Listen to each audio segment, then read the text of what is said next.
Compound Everything, and we are glad that you have joined us. If you find any value in our videos and our conversations, we would love if you would like and subscribe our channel, and that would just really help us out.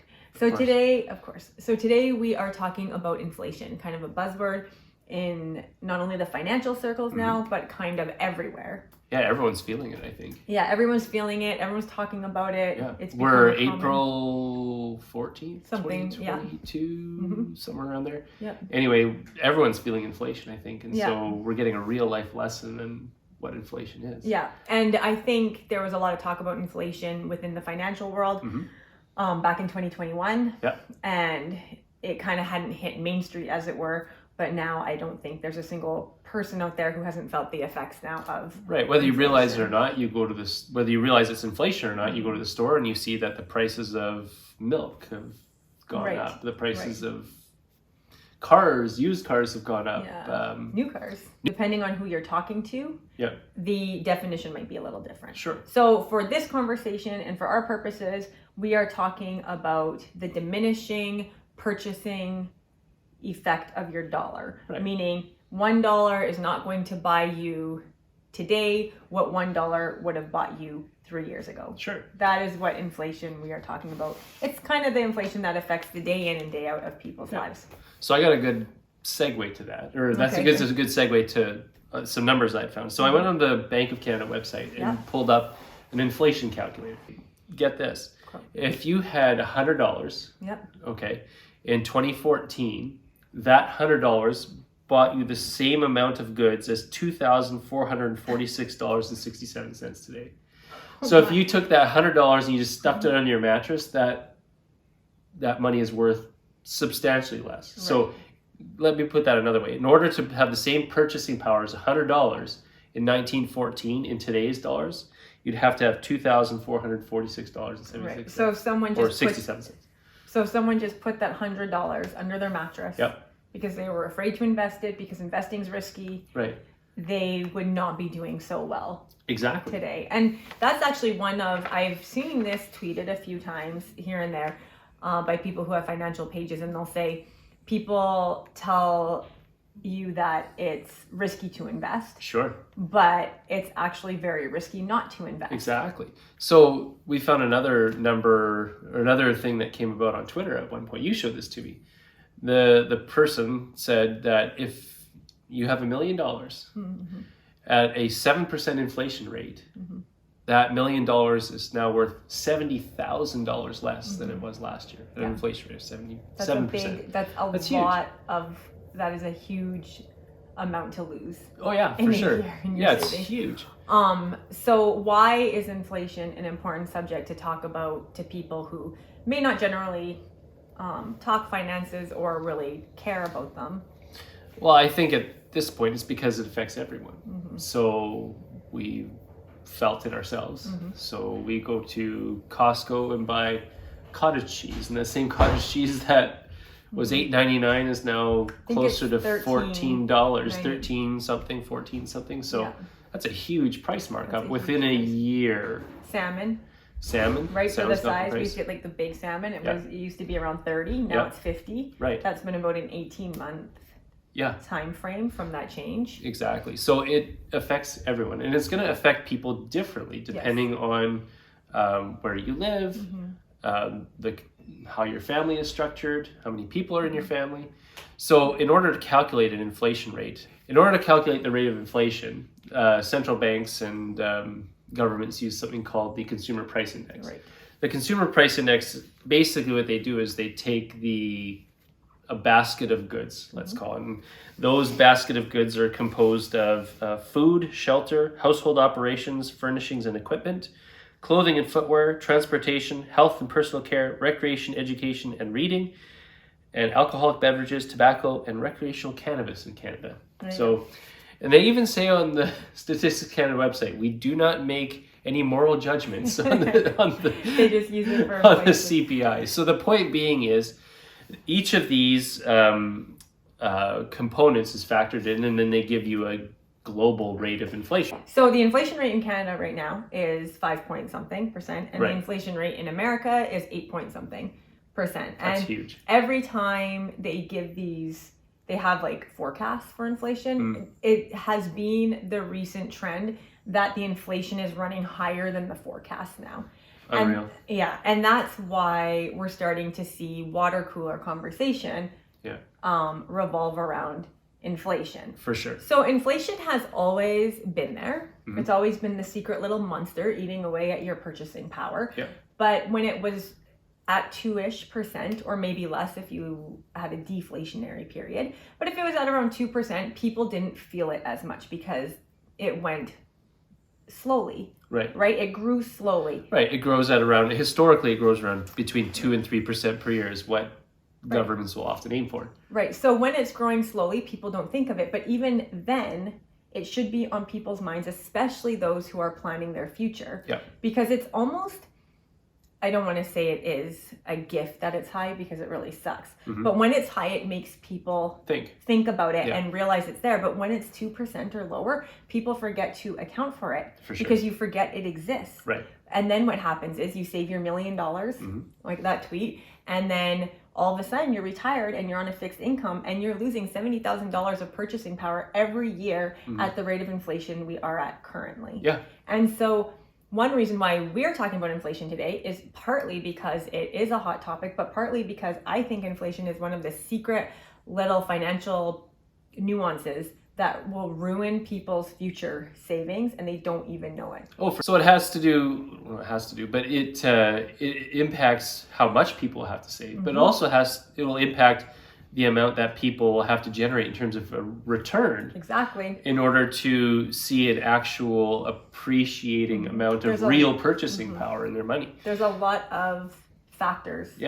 So I like to kind of think of it, I like to think in word pictures. And one of the pictures I get is there's this hill at the beach that you can run up, and we go to a beach and there's this big hill. The kids love to run up and down it, but as they're running up, the sand's running down. So the kids have to run faster than the sand or else they don't get anywhere else. They come back down the hill. So in order to get to the top of the hill, you got to run faster than the sand is coming down. So in this case, in order to generate a real return on your money, you have to generate a rate of return that's higher than the inflation rate. So I've got a couple other numbers. I'm a numbers guy too. So if you go to the Bank of Canada website and you, they have an investment calculator. And so if you have $100,000 today, and if at an annual interest rate of 2%, which would be a kind of like a government bond. Yeah, government bond. You're not even going to get that now, but we're going to pretend you could get 2% on a 20-year government bond. Maybe get a little bit more, a little less, who knows. And in 20 years, in 2042, at an annual inflation rate of 4.7%. Okay. So actually, the statistics you've given are actually worse than this. Yeah, especially much worse. Yeah, much worse than this. That $100,000 after 20 years will be worth $59,302.06.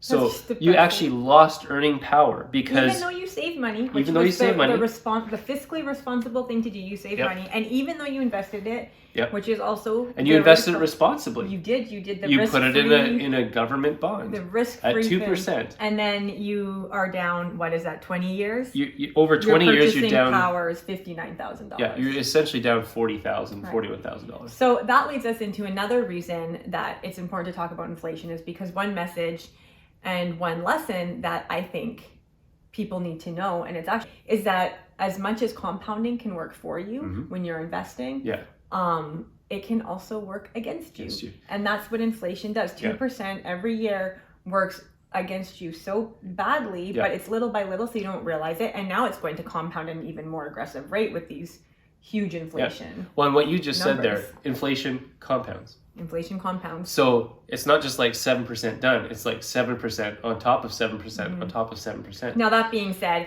I think inflation rates will normalize back to 2%. Usually the pendulum of inflation swings back and forth, and that's another conversation. But the point is we've had 2%, right? And then that compounded to 2%. And then it compounded 2%, and then you go 8 years ahead. And now all that compounding is compounding. I think last year it was like in Canada, maybe 3%. Right. Right. And now this year it's going to be compounding at 5%. Yeah.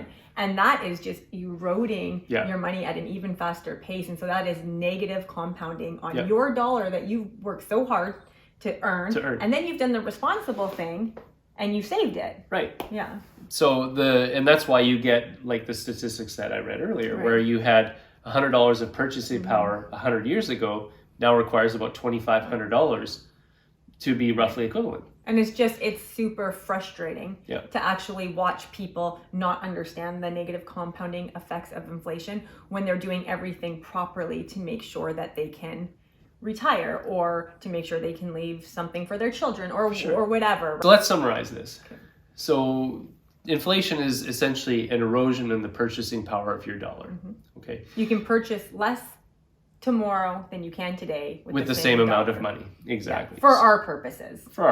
That is the definition of what we're talking about. For the average person, like you and I. Mm-hmm. Why is it important?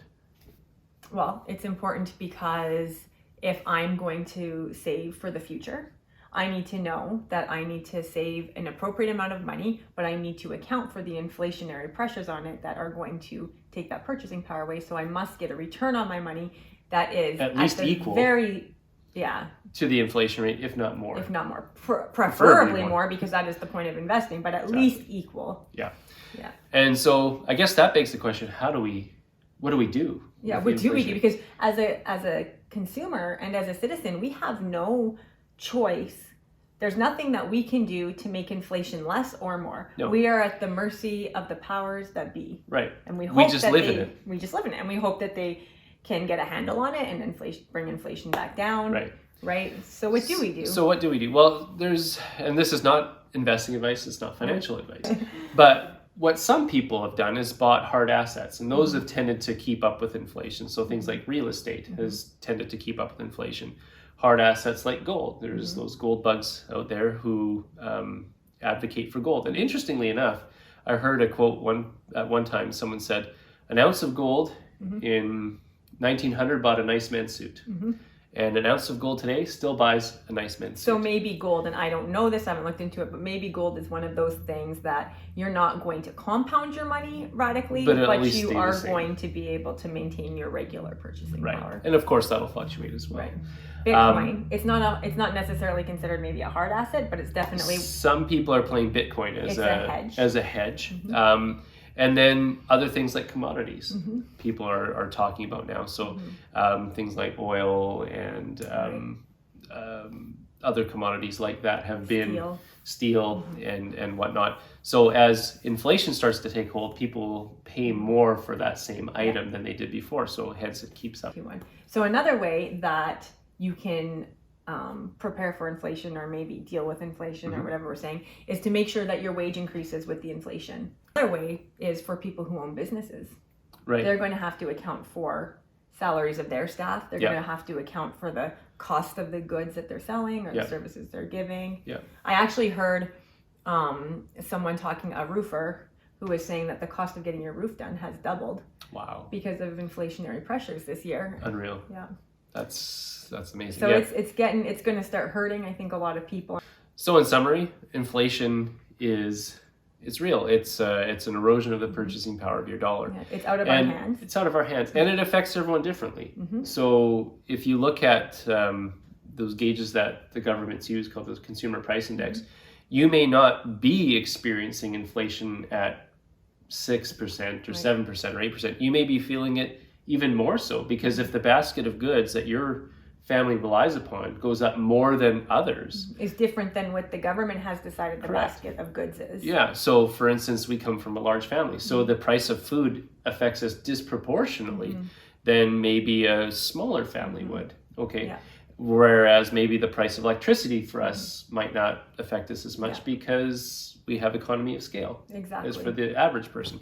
Likewise, your geographic location. Yes. So that's a very big there's a lot of people factor. Yeah, there's a lot of people where their rents are increasing substantially because the property values are or energy there. So relative to where you live will depend on how much you actually feel the inflation. So unfortunately, that's one of the limitations of calculating the consumer price index and whatnot that governments have to deal with. But I mean, there's a lot of that's debate. beyond the scope of our discussion. Yeah, there's a lot of debate with the CPI, but we do have to agree it gives some tangible measure for people to gauge and talk about. And then you kind of got to take that number and say, okay, how does this affect me? Right. How does this affect my family? Yep. But it is a gauge, and it does kind of guide you down the path. And I don't think it's as bad as everyone says. It's kind of frustrating that they play around with it. But I mean, regardless of if the CPI is higher or lower, you as a person are going to have to do what you can to make sure that you're not losing money for your retirement and to make sure that your wage increases and keeps up with inflation rate. Yeah, exactly. Well, I think that's everything. That's everything for this week. I hope you found this useful. Yeah, and remember to like and subscribe. Exactly. It helps us out. Yeah. Thanks so much.